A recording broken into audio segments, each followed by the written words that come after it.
पिता का आशीर्वाद। एक प्रेरणादायक कहानी।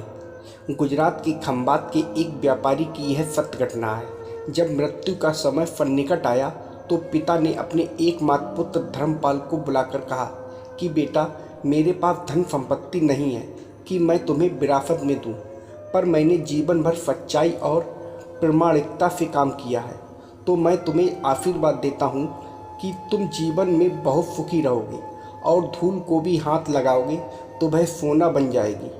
बेटे ने सिर झुकाकर पिताजी के पैर छुए। पिता ने सिर पर हाथ रखकर आशीर्वाद दिया और संतोष से अपने प्राण त्याग दिए। अब घर का खर्च बेटे धर्मपाल को संभालना था। उसने एक छोटी सी ठेला गाड़ी पर अपना व्यापार शुरू किया। धीरे धीरे व्यापार बढ़ने लगा। एक छोटी सी दुकान ले ली। व्यापार और बढ़ा। अब नगर के संपन्न लोगों में उसकी गिनती होने लगी। उसको विश्वास था कि यह सब मेरे पिता के आशीर्वाद का ही फल है, क्योंकि उन्होंने जीवन में दुख उठाया पर कभी धैर्य नहीं छोड़ा, श्रद्धा नहीं छोड़ी, प्रामाणिकता नहीं छोड़ी। इसलिए उनकी बाड़ी में बल था और उनके आशीर्वाद फलीभूत हुए और मैं सुखी हुआ। उसके मुंह से बार बार यह बात निकलती थी। एक दिन एक मित्र ने पूछा, तुम्हारे पिता में इतना बल था तो वह स्वयं संपन्न क्यों नहीं हुए, सुखी क्यों नहीं हुए? धर्मपाल ने कहा, मैं पिता की ताकत की बात नहीं कर रहा हूँ, मैं उनके आशीर्वाद के ताकत की बात कर रहा हूँ। इस प्रकार वह बार बार अपने पिता के आशीर्वाद की बात करता तो लोगों ने उसका नाम ही रख दिया, बाप का आशीर्वाद। धर्मपाल को इससे बुरा नहीं लगता। वह कहता कि मैं अपने पिता के आशीर्वाद के काबिल निकलूं, यही चाहता हूं। ऐसा करते हुए कई साल बीत गए। वह विदेशों में व्यापार करने लगा। जहां भी व्यापार करता उससे बहुत लाभ होता। एक बार उसके मन में आया कि मुझे लाभ ही लाभ होता है, तो मैं एक बार नुकसान का अनुभव करूं। तो उसने अपने एक मित्र से पूछा कि ऐसा व्यापार बताओ कि जिसमें मुझे नुकसान हो। मित्र को लगा कि इसको अपनी सफलता का और पैसों का घमंड आ गया है। इसका घमंड दूर करने के लिए इसको ऐसा धंधा बताऊं कि इसको नुकसान ही नुकसान हो। तो उसने उसको बताया कि तुम भारत में लौंग खरीदो और जहाज़ में भरकर अफ्रीका के जंजीबार में जाकर बेचो। धर्मपाल को यह बात ठीक लगी। जंजीबार तो लौंग का देश है, वहाँ से लौंग भारत में लाते हैं और यहाँ 10-12 गुना भाव में बेचते हैं।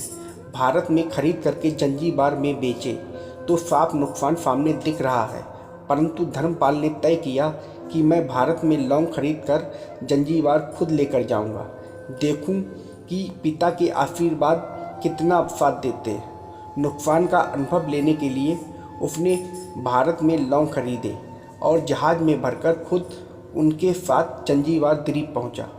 जंजीबार में सुल्तान का राज्य था। धर्मपाल जहाज से उतरकर के और लंबे रेतीले रास्ते पर जा रहा था, वहां के व्यापारियों से मिलने को। उसे सामने से सुल्तान जैसा व्यक्ति पैदल सिपाहियों के साथ आता हुआ दिखाई दिया। उसने किसी से पूछा कि यह कौन है। उन्होंने कहा, यह सुल्तान है।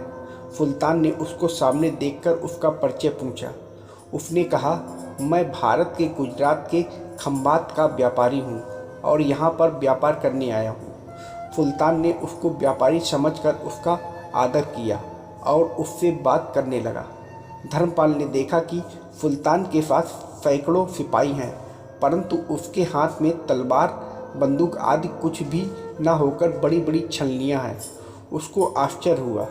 उसने विनम्रता पूर्वक सुल्तान से पूछा, आपके सैनिक इतनी छलनी लेकर के क्यों जा रहे हैं? सुल्तान ने हंसकर कहा, बात यह है कि आज सवेरे मैं समुद्र तट पर घूमने आया था, तब मेरी उंगली में से एक अंगूठी यहाँ कहीं निकल कर गिर गई।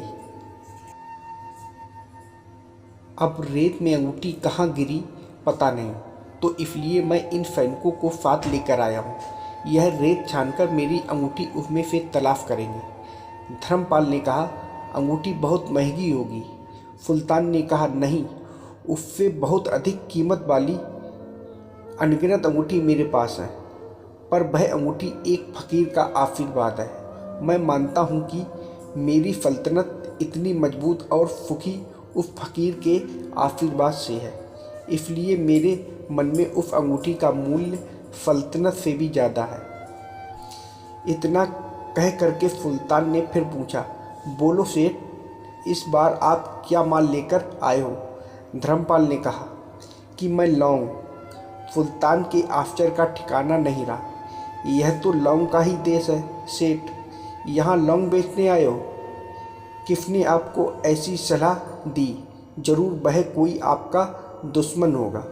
यहाँ तो 1 पैसे में मुट्ठी भर लौंग मिलते हैं। यहाँ लौंग को कौन खरीदेगा? और तुम क्या कमाओगे? धर्मपाल ने कहा, मुझे यही देखना है कि यहाँ भी मुनाफा होता है या नहीं। मेरे पिता के आशीर्वाद से आज तक मैंने जो धंधा किया उसमें मुनाफा ही मुनाफा हुआ। तो अब मैं देखना चाहता हूँ कि उनके आशीर्वाद यहाँ भी फलते हैं या नहीं। सुल्तान ने पूछा, पिता के आशीर्वाद? इसका क्या मतलब? धर्मपाल ने कहा, मेरे पिता सारे जीवन ईमानदारी और प्रामाणिकता से काम करते रहे, परंतु धन नहीं कमा सके। उन्होंने मरते समय मुझे भगवान का नाम लेकर मेरे सिर पर हाथ रखकर आशीर्वाद दिए थे कि तेरे हाथ में धूल भी सोना बन जाएगी।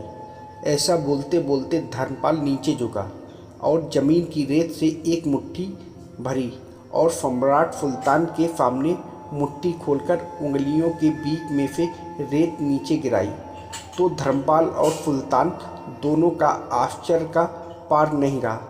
उसके हाथ में एक हीरे जड़ित अंगूठी थी।